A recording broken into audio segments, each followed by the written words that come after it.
శ్రీమాత్రే నమః శ్రీ గురుభ్యో నమః. మన ఛానల్ ప్రేక్షకులందరికీ కూడా నమస్కారం అండి. కార్తీక మాస శుభాకాంక్షలు. విశేషంగా ఈ కార్తీక మాసంలో నవంబర్ 5వ తారీఖు నుండే కుజుడు తన స్వక్షేత్రంలో సంచారం చేస్తున్నప్పటికీ మనకు నవంబర్ 10వ తారీఖు నుండి ప్రారంభించి అలా చూసుకుంటే నవంబర్ 5, 6, 7వ తారీఖులలో కుజుడు స్వక్షేత్రంలో నెమ్మదిగా చేరుకొని 10వ తారీఖు నుండి ఒక నెల రోజుల పాటు సొంతింట్లో ఉంటున్నాడు. ఇలా గనక ఉంటే దాన్ని రుచక యోగము అని అంటారు.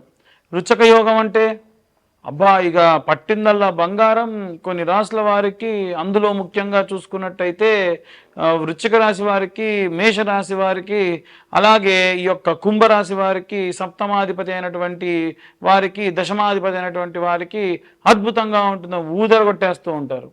ఎట్టి పరిస్థితుల్లో ఏ యోగం ఉన్నా, మీ జాతకంలో రుచక యోగం ఉన్నా, గజకేసరి యోగం ఉన్నా, ఇంకా ఇతరత్ర ఎటువంటి అనభయోగం, సునభయోగం, పరివర్తన యోగం, పర్వత యోగం, సదాసంచార యోగం, ఇలా చాలా యోగాలు ఉంటాయి. ఏవి కూడా మీరు పట్టుకున్నారా బంగారం కాదు. ఇంకా చెప్పాలంటే యోగం ఉన్నప్పుడే మనిషి ఇంకా ఎక్కువ ఇబ్బంది పడతాడు. ఇదేంటండి ఇంకా ఇబ్బంది పడతారంటున్నారంటే ఆగండి, అక్కడే ఉంది. వాస్తవంగా మనిషి ఎప్పుడైతే కష్టపడి ప్రతిఫలాన్ని పొందుతాడో, కష్టే ఫలి అని అంటారు. మామూలుగా మనం అందరం కూడా కష్టపడుతూ ఉంటామండి, అంతే కదా. కానీ కొన్నిసార్లు ప్రతిఫలం వస్తుంది, కొన్నిసార్లు రాదు.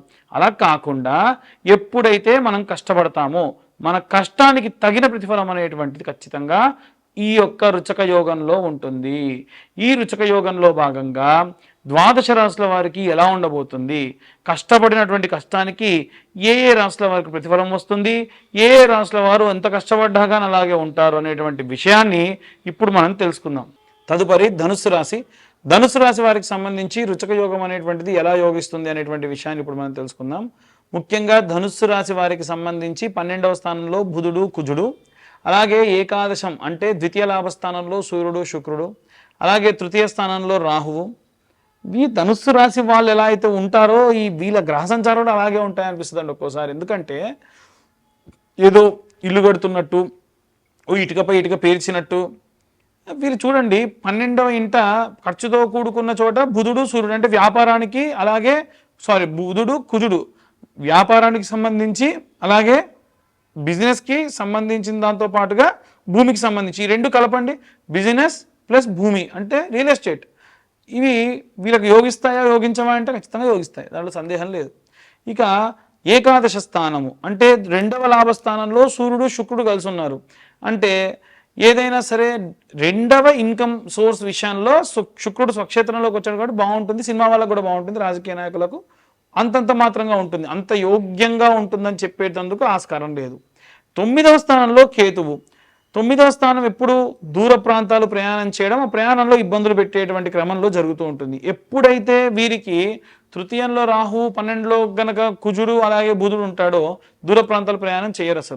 అసలు వీళ్ళు ఈ నెల ప్రయాణం చేయడం రుచక యోగం ఉన్నప్పుడు అంత మంచిది కాదు.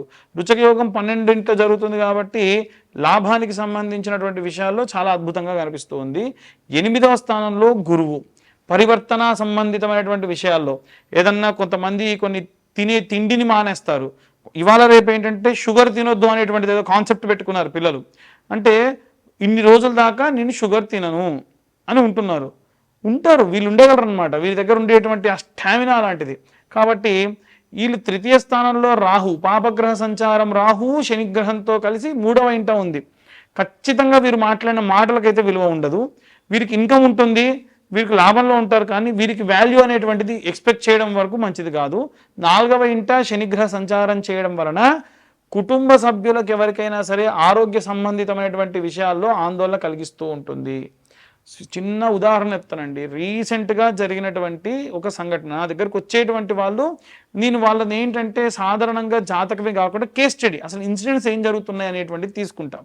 4వ ఇంట శని, సేమ్ ధనుసు రాశి వారికి శని చండాల యోగం నడుస్తుంది. ఏమైంది అని అంటే నేను అడిగా కొన్ని, మీ ఇంట్లో అమ్మ నాన్నకి ఎవరికైనా ఆరోగ్యం బాగాలేదా, మీ ఇంట్లో ఎవరికైనా సరే పిల్లలకు కానీ, మీ భార్యకు కానీ, మీ అత్తగారి వాళ్ళకి కానీ, మామగారు వాళ్ళకి కానీ ఎవరికైనా ఆరోగ్య సమస్యలు వచ్చాయంటే లేదండి అన్నారు. లేదండి 4వ ఇంట కనుక శని చండాల యోగం ఉంటే ఇలాంటివి ఏమన్నా జరగవచ్చు. పోనీ ఏదైనా పని అనుకుంటే పనులు కావట్లేదంటే అది మాత్రం కరెక్ట్ అండి, అవ్వట్లేదు అన్నారు. అదేంటిది అని అన్నా. అంటే కుటుంబ సభ్యులకు సంబంధించి ఏదో ఒక పని ఆందోళన ఉంటుంది. ఉదాహరణకు ఒక కోర్టు కేసు ఉందంట వాళ్ళకి. ఆ కోర్టు కేసు హియరింగ్కి వచ్చి ఫైనల్ వచ్చేసింది వీళ్ళదే. ఇక ఆఖరి క్షణంకి వచ్చేసరికి మళ్ళీ ఇంకేదో చేశారు. అంటే ఇక నోటిదాకా వచ్చింది అనుకున్నటువంటిది కరెక్ట్గా మళ్ళీ మొదటి నుంచి ప్రారంభించడం జరిగింది. ఇలాంటి ఇబ్బందులు జరుగుతాయి. కాబట్టి ఎట్టి పరిస్థితుల్లో ఈ యొక్క ధనుస్సు రాశి వారికి సంబంధించి జాగ్రత్తగా ఉండండి. 4వ ఇంట అంటే 4th హౌస్ మీ ఇంట్లో ఉండేటువంటి తల్లిదండ్రులు అందరికి సంబంధించిన పనులు కానీ ఆరోగ్య సమస్యలు వీటి మీద బేస్ చేసుకొని ఉండొచ్చు. ఇక ఇవన్నీ కూడా గోచార రీత్యా చెప్పే విషయంలో మాత్రమే. డీటెయిల్డ్గా జాతకం కావాలనుకుంటే మీ పేరు, date of birth, time, place కింద ఉన్న నెంబర్కు వాట్సాప్ చేయండి. డీటెయిల్డ్గా జాతకం గురించి మాట్లాడుకుందాం. అలాగే అన్ని వర్గాల వాళ్ళు కూడా ఎలాంటి రెమెడీస్ చేయాలి, ఎలాంటి మంత్రం చదవాలనే విషయాన్ని కూడా ఇప్పుడు మనం తెలుసుకుందాం. ఇప్పటి వరకు మనం గోచార రీత్యా ఈ రాశి వారికి సంబంధించి ఎలా ఉండబోతుంది అనేటువంటి విషయాన్ని మనం చెప్పుకున్నాం. అందులో భాగంగా ఏ మంత్రం చదవాలి, ఏ రెమెడీస్ తీసుకోవాలి, గోచారం, అలాగే ఈ గోచారంలో రుచక యోగం అనేటువంటిది ఏర్పడింది కదా. రుచక యోగం అంటే ఏం లేదండి, కుజుడు సుబ్రహ్మణ్యేశ్వర స్వామి అంశ. ఆయన స్వక్షేత్రంలోకి వెళ్ళాడనమాట.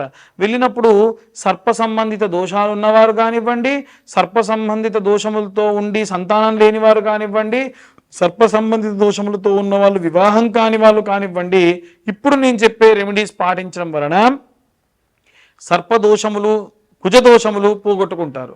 ముఖ్యంగా ఇది కార్తీక మాసం కాబట్టి స్కాంద పురాణం నిత్యం వినండి.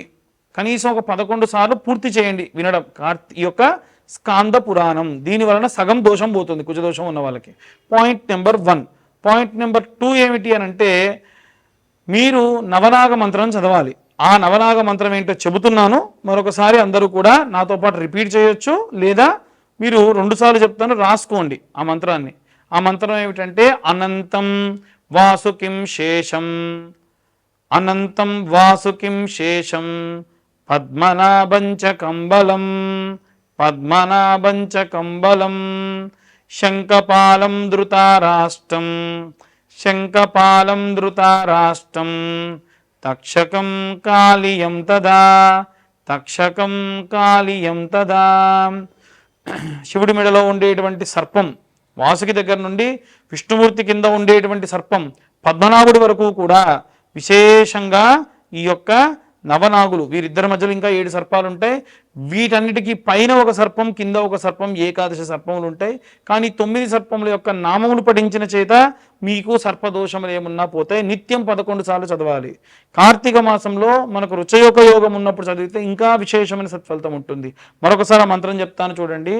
అనంతం వాసుకిం శేషం, పద్మనాభంచ కంబలం, కంబలం శంఖపాలం ధృతారాష్ట్రం, తక్షకం కాళియం తదా.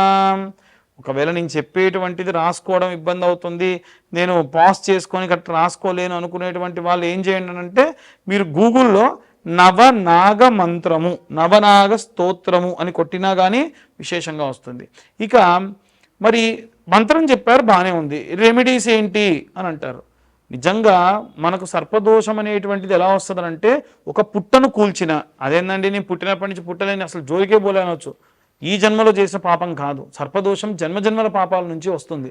గత జన్మలో, అంతకు ముందు జన్మలో మీరే మీ తాత ముత్తాతల రూపంలో ఉండి, అప్పట్లో విపరీతమైన సర్పాలు ఉండేవి కాబట్టి వాటిని సంహరించడం కానీ పుట్టలు కూల్చడం కానీ ఆ దోషానికి కారణమవుతుంది. కాబట్టి పుట్టమన్ను అనేటువంటిది ఉంటుంది. కాబట్టి ఈ యొక్క రుచక యోగం ఉన్నటువంటి కార్తీక మాసంలో ప్రారంభం చేయండి. ఒక మంగళవారం నాడు ప్రారంభించండి.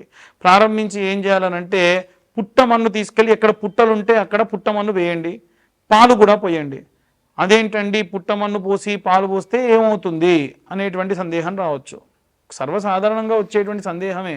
పాలు ఏమన్నా పాములు తాగుతాయా నోరు తెరిచి అని అడిగే వాళ్ళు ఉంటారు. పాలు తాగదు. ఈ పుట్టమన్ను వేసిన తర్వాత కనుక మీరు పాలు పోయడం చేత విశేషముగా ఈ యొక్క పుట్ట గట్టిపడుతుంది. ఆ పాలు పుట్టమన్ను కలిసి ఒక రూపం దాలుస్తుంది. దాని వలన నివాసం అనేటువంటిది చల్లగా ఉంటుంది. సర్ప సంబంధితమైనటువంటి వాల్మీకము అంటారు పుట్టని. ఆ వాల్మీకాన్ని కూల్చిన కారణం చేత దోషం పోవాలి అని అంటే ఒక 11 వారాలు కానీ 5 మంగళవారాలు కానీ ఈ యొక్క పుట్టమన్ను పాలు పోయడం వలన జాతక సంబంధితమైనటువంటి సర్పదోషాలు పోతాయి. కాబట్టి ఇంత వివరంగా మీకు చెబుతున్నాను, అర్థం చేసుకోండి. అక్కడికి వెళ్ళి కూడా ఇదే మంత్రం, అనంతం వాసుకిం శేషం పద్మనాభంచ కంబలం శంఖపాలం ధృతారాష్ట్రం తక్షకం కాళీయం తదా మీకు ప్రదక్షిణ చేసే అవకాశం ఉందనుకోండి, మానసాదేవి స్తోత్రం అని ఉంటుంది. ఆ మానసాదేవి స్తోత్రాన్ని కూడా పఠించవచ్చు. ఇక చాలామందికి ఉండేటువంటి సందేహం ఏంటంటే, మాకు పితృదోషాలు ఉన్నాయి, సర్పదోషాలు ఉన్నాయంటే, పితృదోషం ఉన్న వాళ్ళకి ఈ మధ్యకాలంలో బస్ యాక్సిడెంట్స్ అయిన తర్వాత నుంచి మేము ఎట్టి పరిస్థితుల్లో కూడా మేము టూర్ ఆపరేషన్స్ చెయ్యట్లేదు. కాబట్టి మీరు సొంతంగా మీరు ట్రాన్స్పోర్టేషన్ త్రూ గోకర్ణం వస్తే వచ్చిన తర్వాతకి మిమ్మల్ని రిసీవ్ చేసుకోవడం, మీకు ఫుడ్ అకామిడేషన్ అన్నీ కూడా పుణ్యాశ్రమం ఈ యొక్క రాజగోపాల్ గురువు గారి యొక్క ఆశ్రమంలో పూజాది క్రతువులన్నీ నిర్వహించడం జరుగుతుంది. మీకు ఫుడ్ అకామిడేషను అలాగే పూజ సామాగ్రి అన్నీ కూడా మేమే అకామిడేట్ చేయడం జరుగుతుంది. ఇవన్నీ కూడా ఏంటంటే గోకర్ణ క్షేత్రంలో పుణ్యాష్టమంలోనే చేయడం జరుగుతుంది.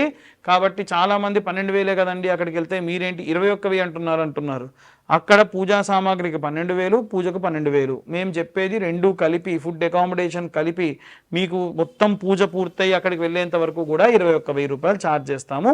అక్కడ జరిగే పూజలు గణపతి పూజ, వసురుద్ర ఆదిత్య స్వరూపంలో ఉన్నటువంటి ఆవాహన, మోక్షనారాయణ ఆవాహన, మోక్షనారాయణ హోమము, తిలా హోమము, ప్రాయోచిత్త తిలా హోమము, అలాగే మోక్షనారాయణ బలి, త్రిపండీశార్ధము, పంచమ పిండాలు, దశమ పిండాలు, అలాగే సముద్ర స్నానము, ఇవన్నీ కూడా ఏంటంటే ఈ పూజలో భాగంగా చేస్తారు. పితృదోషం ఉన్న వాళ్ళు ఇలా చేయించుకోవచ్చు.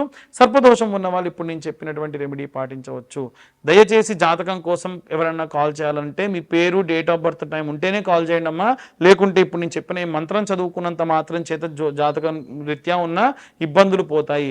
పూర్తి జాతకం కావాలనుకుంటేనే మీ పేరు, date of birth, time, place కింద ఉన్న నెంబర్కు వాట్సాప్ చేయండి. దయచేసి మా ఛానల్కి వేరే వాళ్ళు తీసుకొని వీడియోస్ కాపీ చేసుకొని ఇష్టం వచ్చిన థంబ్నెయిల్స్ పెట్టి నన్ను, నా పేరుని డ్యామేజ్ చేస్తూ ఉన్నారు. దానికి నేను స్వతహాగా కారణం కాదు. ఎట్టి పరిస్థితుల్లో ఈ ఛానల్ థంబ్నెయిల్కి వీడియోకి సంబంధం లేదన్న భావం వస్తే ఆ ఛానల్ని రిపోర్ట్ చేయండి. నన్ను మాత్రం టార్గెట్ చేసి కాల్స్ చేసి ఇబ్బంది పెట్టొద్దు. సర్వే జనా సుఖినో భవంతు. స్వస్తి.